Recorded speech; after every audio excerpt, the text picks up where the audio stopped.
I was lying in bed, feeling weak and sick, when my husband, Paul, smiled and said, "I only married you because you're the boss's daughter." I looked over at the scarves and gloves I had lovingly knitted for him, now tossed aside like they didn't matter. His words stung. He seemed so disappointed in me, and I knew I had to wake him up to reality. I chuckled at the thought of him realizing how wrong he was, thinking everything was going his way. My name is Kelly Riley. I've been married to Paul for 6 years now. We don't have any children, but we've been living happily together. Paul works a lot and is often away from home. Sometimes I feel lonely, but he always makes an effort to spend time with me on his days off, which helps me manage the loneliness. I met Paul through my father, who was his boss at the time. After we got married, Paul suggested that I become a stay-at-home wife. It seemed like a good idea to me, and I had plenty of time for myself. While supporting Paul, I started making friends with the neighbors, doing some exercise, and taking up sewing. I tried different things to fill my time, but sewing and knitting became my favorite hobbies. Every winter, I would knit scarves and gloves for Paul. My first few attempts weren't great, but I got better with time. Eventually, Paul even told me they were as good as the ones you could buy from a store. Hearing his kind words made me love sewing even more. I dreamed of one day sewing with our future child. I mentioned it to Paul, and he smiled, saying, "Maybe I'll join in and learn when the time comes." It was moments like these that made me feel happy in my life. I also made sure to take good care of the house and always spent quality time with Paul when he had days off. Thanks to his good salary, we had a comfortable life, and from the outside, I probably seemed very lucky. I had no complaints and thought we would continue living quietly like this, just the two of us, with hopes for a child in the future.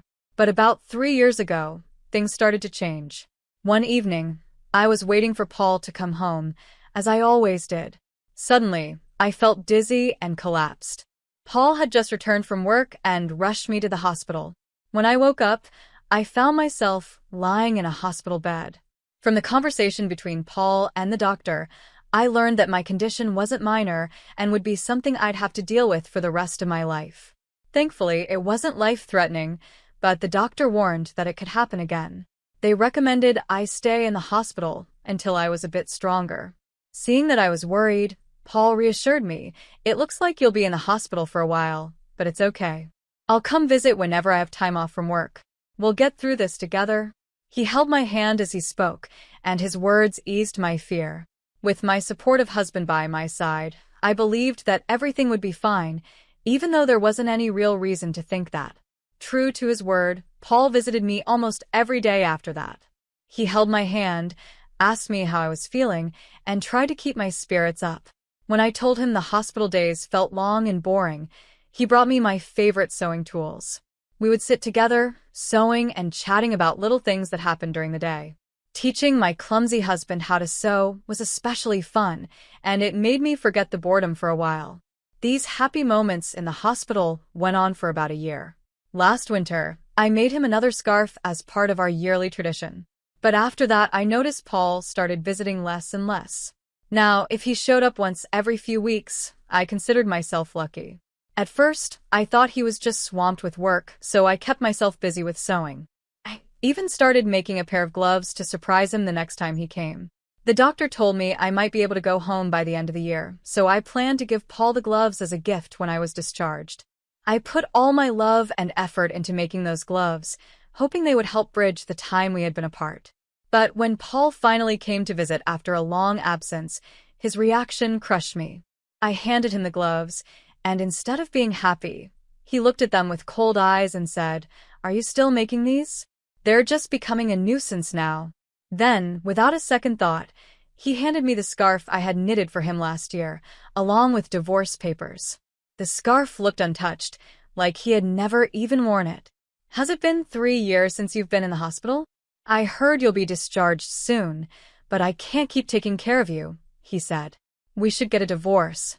I looked down at the divorce papers when I heard Paul's words. He had already signed them. I thought to myself, so, this is where we've ended up. To be honest, ever since he stopped visiting me regularly, I had considered the possibility of divorce more than once. I tried to push those thoughts away, convincing myself that he was just busy with work. But deep down, I knew better. The Paul the First knew would never ignore me, no matter how much work he had. If his job had really gotten busier, he would have told me. When he started disappearing without any explanation, I had a feeling this was coming. That's why, when I asked him why he wanted a divorce, I wasn't as upset as I thought I'd be. I wasn't trying to hold on to him. I knew I had probably become a burden to him. If the kind Paul the First used to know was now asking for a divorce, I figured I didn't really have a choice. But I was still curious. He had once promised we'd get through this together, so I wanted to know why he had changed his mind. When I asked, Paul responded, "Isn't it obvious? Ever since I married you, all I've had are problems. I'm sick of the scarves and gloves you give me every year. I only married you because you're the boss's daughter. How can I be expected to deal with you being sick on top of everything else?" He laughed in a way that felt like he was mocking me. It was as if all the joy I had found in our life together, all the talks we had about love, happiness, and loneliness, meant nothing to him. He made it clear that he thought I was a fool for believing in those things. He continued, "Who even wears a handmade scarf anymore without feeling embarrassed? Getting gifts like that is just annoying." As I listened to him, I glanced at his neck and noticed a high-end scarf I didn't remember giving him. Compared to the scarves I made for him, this one was obviously of much better quality. There was no point in comparing mine to that one. It made me wonder if he had ever actually worn any of the things I made for him. He must have hated them all along, and I just never realized it. After I was hospitalized, my father retired from the company shortly after. That meant Paul no longer had to pretend to care about me to stay in my father's good graces. Plus, having a sick wife might have been a convenient excuse for him at work. In the first year of my illness, he made a big show of visiting me whenever he could, balancing work and showing concern for me. I could easily imagine my father, before he retired, praising Paul at work, saying how hardworking he was while also taking care of his sick wife. Paul had built this image of being a caring husband, and his co-workers respected him for it. But now, it seemed that once my father retired, Paul didn't see any value in me anymore. The part of me that had once been useful to him had been realized, and now he no longer needed me. When I shared my thoughts, feeling sick inside, my husband looked surprised. Then he casually admitted, "Well, it did make work easier. When I mentioned you, everyone felt sorry for me and treated me well. If I worked a bit of overtime, they praised me for being responsible. And if I wanted time off, all I had to say was, 'My wife is sick,' and that was it." He said all of this without a hint of regret. He had used my illness to his advantage in ways I had never noticed. "As for the promotion I'm up for," he continued, "I mean, the others are idiots, but I do have to thank your illness for that." I listened quietly with my head down. When I finally looked up, I saw a smug grin on his face. The man I once loved was gone, replaced by someone I didn't recognize. This was his true self. "Well, if I was able to help you, I guess that's good," I said. "We probably won't see each other again, so take care." I handed him the divorce papers. He had no more use for me after that, and quickly turned to leave. And just like that, our divorce was final. After he left, I cried softly to myself. After some time, I was discharged from the hospital and went back to my parent house. When my father heard what had happened, he was furious. "I never thought he could be that kind of person," he said, his voice raised. But for me, it didn't matter anymore. I calmed my father down and told him that once I cleaned up the house, I wanted to move back in with my parents. They understood and told me to do whatever made me happy. For now, I decided to live with them. Before moving back in with my parents, I wanted to visit the house where I had lived with my husband. But when we got there, I found that the front door lock wasn't working.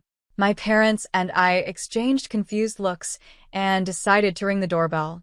A stranger answered the door. Feeling puzzled, I asked him about the situation. He told me that he had bought the house a while ago and had been living there for a few months with his wife and child. They seemed happy. My parents were even angrier after hearing this, but I didn't want to cause any trouble for the new family. I bowed my head and quietly left. However, I couldn't just leave it like that, so I called my ex-husband right away. On the phone, he answered casually, Oh yeah, I sold the house while you were in the hospital. Keeping the money from the sale is like compensation for me. It was my house to begin with, so you don't really have any complaints, right? I couldn't help but sigh at how indifferent he was. I wish he had told me sooner. From what the new owner said, the house had been sold quite a while ago. My husband probably put it up for sale about a year ago, around the time he stopped visiting me. Even if he had planned to divorce me, selling the house without discussing it with me was just outrageous. Our divorce had already been finalized when we signed the papers, but since I was still in the hospital, we had agreed to talk about compensation and dividing assets after my discharge. We had a meeting planned for next week, but he decided to act on his own. It was unbelievable. What made it worse was that he didn't even think he had done anything wrong. So, I calmly told him over the phone, "You really don't understand anything, do you?" "Huh? What do you mean?" he asked, sounding confused. "I'll explain everything in detail next week," I replied and hung up the phone. I smiled at my worried parents and then turned to my father. "I need a favor," I said, sharing my plan with him and asking him to help me get ready for what was coming. "I understand," my father said, his face serious but supportive. "I've already prepared the necessary documents. There's not much time before the meeting next week, but we'll manage." I could see a hint of regret in his eyes, probably because he had once recommended my husband to me. But his anger at what my husband had done seemed to drive him to help me as much as he could. I thanked my father and waited for the day of the meeting. The thought of seeing my husband's reaction made me smile for the first time in a while. With my father's help, we got everything ready for the meeting. We decided to hold the discussion at my parents' home. My parents and I sat together on one side, and my husband sat alone across from us. I'm sure he knew my parents were hurt by the divorce, but it didn't seem to bother him anymore. He didn't show any sign of respect towards them, and his face even held a hint of a smile. His attitude was arrogant, as if he didn't have anything to worry about. "I'm the victim here," he began, "but I'm not going to ask for too much. The money from the sale of the house will be enough." He spoke as if he was being generous, like he was doing us a favor by not asking for more. Seeing his smug attitude, my father's face turned red with anger. I gently placed my hand on his to calm him down. There was no need for us to get upset. We knew that in this discussion, my husband was the one who would be at a disadvantage, not us. "There's something important we need to talk about first," I said, keeping my voice calm. I spoke up and my father handed over a document. It was proof that the land where the house stood was owned by him. "Yes, the house was in your name. There's no question about that," I said. "But the land the house was built on belongs to my father, and he still holds the title to it.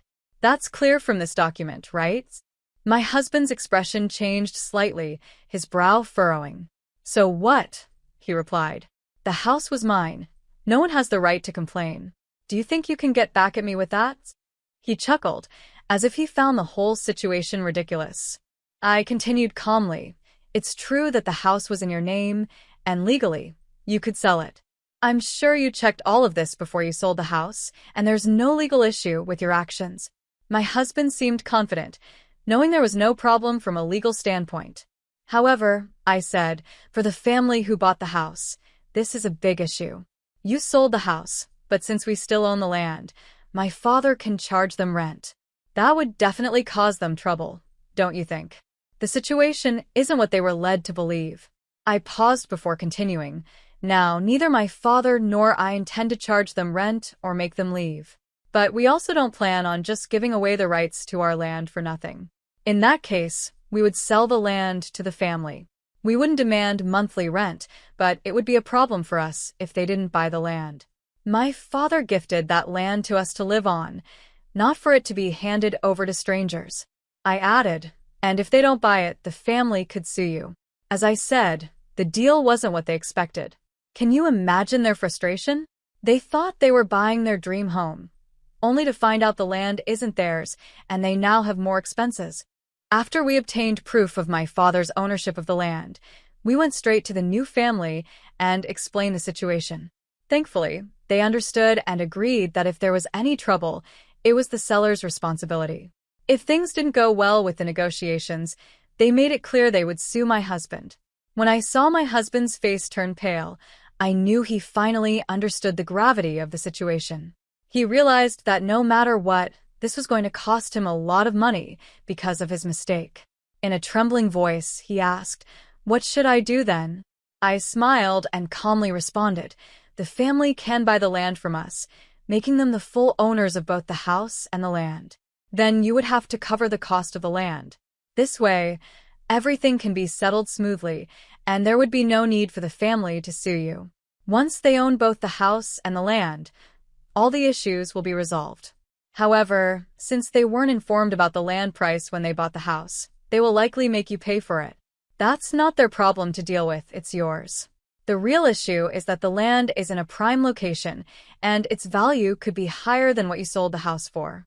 Even if you give up all your assets, it might not be enough. In the end, you could be left with nothing." I paused for a moment and continued, "Another option is for you to buy the house back and then pay for the land. Of course, you have to cover the relocation fee for the family living there.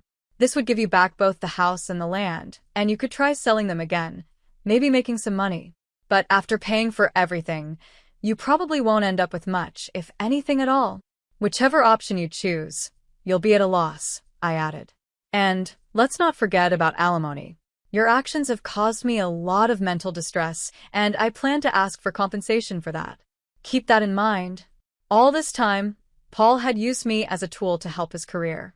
Now that I understood this, I felt disgusted by everything he had done. I also planned to file for damages for the emotional harm he caused me.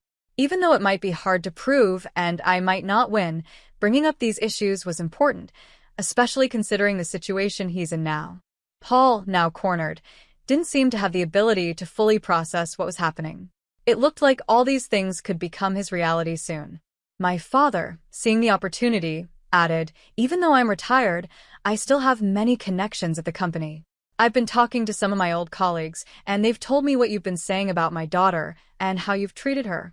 People at work have lost all respect for you, Paul." With a cheerful smile, my father delivered this news, and I could see Paul finally grasping the seriousness of the situation. The status he had built by using me and the money he had gained from selling the house without my consent, none of that mattered anymore. "Now," I said, clasping my hands together with a smile, "let's discuss what comes next. We need to settle the division of assets, compensation, and the house." The smile I gave him now was different from any smile I had shown him before. This time, I was smiling more brightly than I had in a long time, feeling a sense of relief and power since our separation. "I hope you understand that your assets will be decided in this meeting," I continued. Paul could only force a laugh, but tears filled his eyes. The negotiations that followed were in my favor. Paul agreed to pay me alimony, and we also settled that he would pay for the land where the house stood. We later explained everything to the family who had bought the house, and in the end, everyone benefited from the agreement, except Paul. He lost everything. The rumors my father had started spread throughout the company, causing Paul to lose his reputation. His expected promotion was delayed as upper management raised concerns. The rumors continued, and soon Paul had no place in the company. My father later informed me that Paul had resigned. I guess you could call it karma. Things gained through using others can disappear just as easily when someone decides to take action. As for me, I'm now living with my parents and running a sewing class. While my classes aren't packed, I've managed to earn a decent income thanks to the support of neighborhood women and children who attend. Even though I never had the chance to sew with my own children like I once dreamed of, I've realized that sharing what I love with others brings me real happiness.